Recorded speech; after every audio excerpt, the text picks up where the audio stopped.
menemukan gelagat yang seperti itu, segera aja lah kita menjaga diri gitu, jangan terbuai, jangan karena kan di awalnya memang dia rayuannya manis sekali. Sakit sebetulnya, tetapi kok dia masih bisa berkeliaran. Nah ini saja kan sebetulnya hal yang aneh sekali gitu loh, iya kan? Jangankan kita mau bicara soal pemahaman ya, ini aja orang dia tidak paham kalau dirinya sakit. Obrolan Ruang Tamu.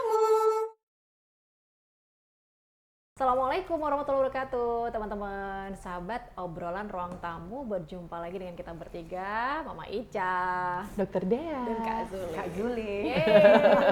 Gimana semuanya sehat Oh ya? iya, saya nyebut nama saya sendiri. Dan di balik keceriaan kita, kebahagiaan kita, kok malam hari ini? Ini kayak malam soalnya. Tapi kita memang muternya kan setiap hari Kamis malam ya, Kamis sore habis Isya ya. Jadi buat yang belum pada nonton, kalau pengen tahu episode-episode terbarunya, tonton aja setiap hari Kamis ya, habis Isya ya.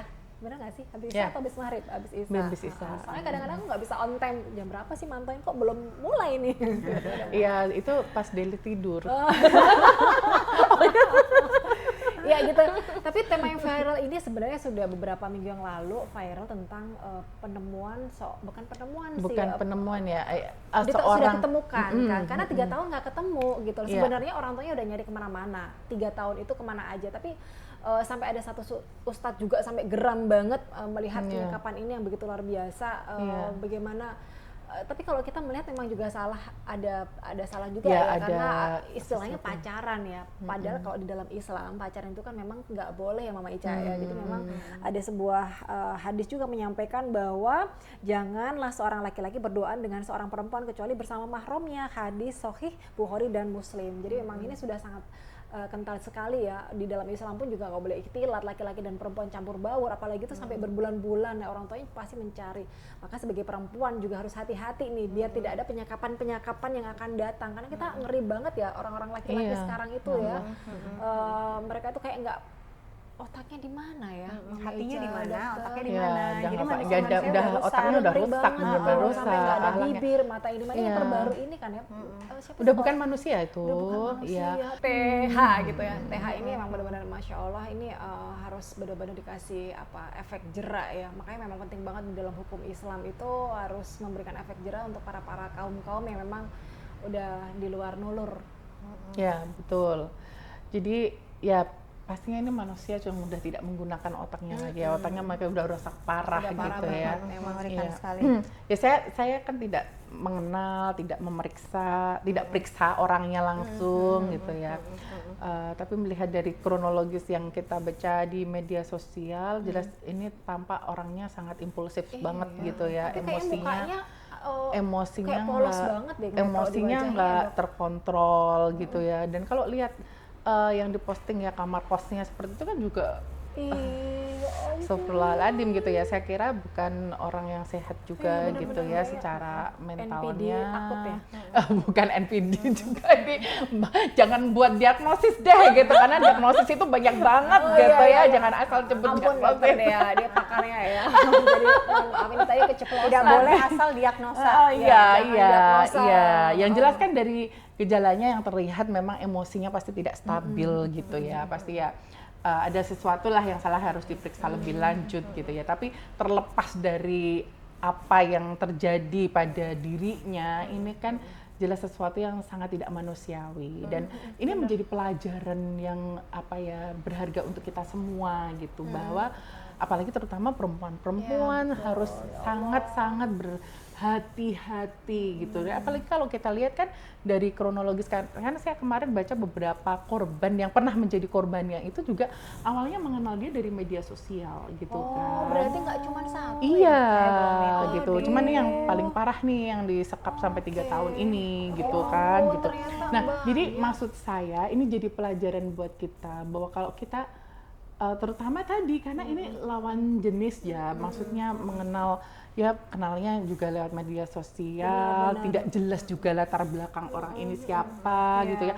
Ujuk-ujuk mendekati, mendatangi rumah, ngajak pacaran, ya kan baru kenal berapa hari langsung ngajak begituan. Nah ini udah deh, kalau menemukan gelagat yang seperti itu segera ajalah kita menjaga diri gitu, jangan terbuai, jangan dan karena kan di awalnya memang dia rayuannya manis sekali gitu kan, rayuannya udah ngikutin ya rayuannya manis sekali sehingga banyak gadis-gadis yang kemudian tuh jadi terbuai lah dengan rayuan-rayuannya itu, tapi kemudian muncullah wujud aslinya kan gitu.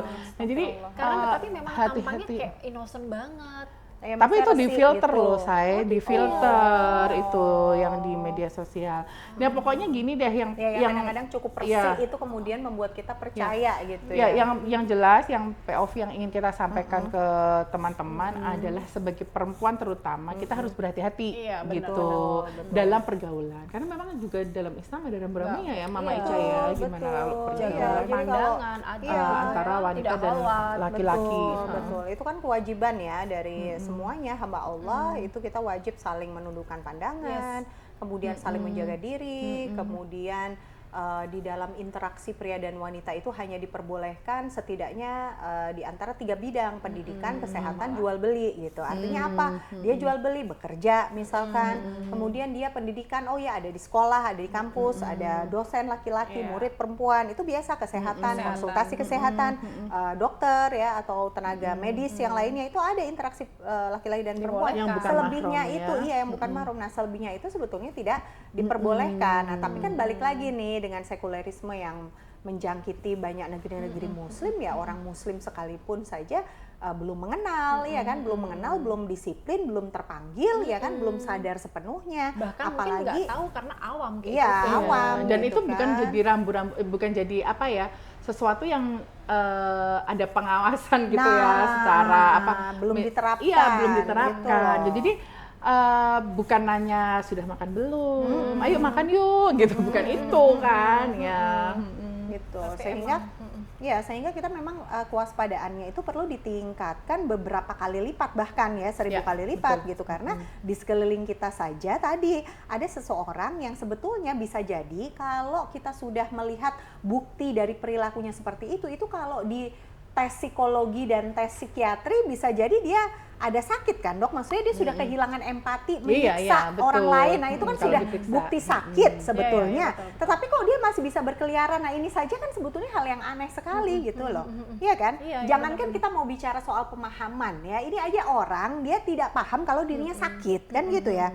Dia nggak sadar ya, nanti nggak ngerti ya, nanti kan akan didiagnosis nih udah ketangkep, nanti disuruh tes, nah sebetulnya ada masuk penyakit jiwa atau enggak, kok begitu hilang kemanusiawiannya kan gitu, sehingga dia kok sanggup menyiksa pasangannya yang sebetulnya justru dia mengambil keuntungan kan, itu secara seksual juga dia ditindas, secara materi juga kan apa simpanan-simpanannya si cewek ini kalau setahu saya yang saya baca di berita itu kan juga digasak kan, maksudnya dipakai. Nah pada saat uang sudah habis barulah mulai itu gitu loh. Jadi sebetulnya secara sadar sempat itu hidup bersama, mungkin Samenleven ya kalau kata yang zaman dulu pakai bahasa Belanda tuh, kumpul kebon naudzubillah min dzalik. Nah ini kan kesadaran yang seharusnya dimunculkan di dalam diri seorang muslim gitu ya, apalagi kita negara muslim dengan penduduk muslim terbesar. Sebetulnya aturan Islam itu kalau saya bahkan teliti kan yang terbaik untuk bisa menjaga manusia ya. Jadi ada lapisan-lapisannya. Dari lapisan individunya itu sendiri, pemahamannya tadi, harus gadul basor, harus tundukkan pandangan, perempuan harus memiliki rasa malu, iya kan? Berinteraksi berlebihan sama laki-laki tidak ada kepentingan ya pasti malu, ya kan? Nah ini bibit bobot bebet itu juga nggak dikenal dengan baik, kemudian dia diajak kok orang tuanya juga kok memperbolehkan. Nah ini lapisan demi lapisannya tuh rapuh sekali gitu kalau dalam kasus ini.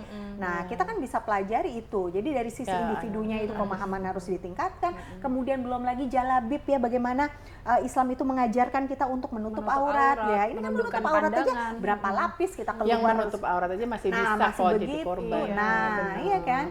Kemudian laki-laki dia tanggung jawab kepada Allah setiap detik mengawasi, ada malaikat raqib dan atid. Nah ini kan kesadarannya sudah hilang, sudah runtuh, dan bahkan mungkin kalau diteliti ya dok itu masuk ke dalam penyakit jiwa kok bisa kejam. Jadi sekejam memang itu. Nah, gitu. saya juga ingat banget nih dulu ada guru saya itu pernah waktu ada kuliah gitu, terus kemudian mengatakan bahwa kalau bahkan sampai chatting ya dengan lawan jenis itu nggak perlu pakai emoticon gitu. Iya, betul. Ya itu ilmu komunikasinya juga harus di-upgrade ya kan, sesuai dengan apa pemahaman Islam sebagai way of life yang memang kita pilih. Gitu. Iya, karena bisa jadi salah arti juga kan kayak gitu. Nah, memang ini sesuatu yang harus benar-benar ya tadi sih kita terapkan, tapi memang di zaman sekarang ini tantangannya luar biasa gitu ya, luar biasa banget. Emang harus kenceng ya sama anak-anak juga, seperti apa menjagaan mereka.